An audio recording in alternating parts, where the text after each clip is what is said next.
Magtatanim tayo ng luya. Ayan o, magtataniman natin. Hindi pa nga butas yung iba. Mamaya pa yan. Ito yung tatanim natin. Simulan na natin ang pagtatanim.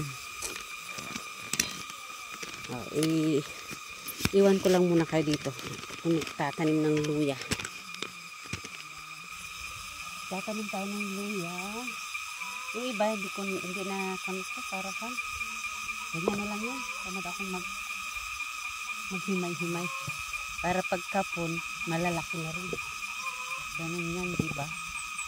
Lalaki yun din. Kasi lalaki din naman ang mga ito. Okay lang siya na ganyan. Hindi na namin kunan kasi meron pa yung marami pa nandoon.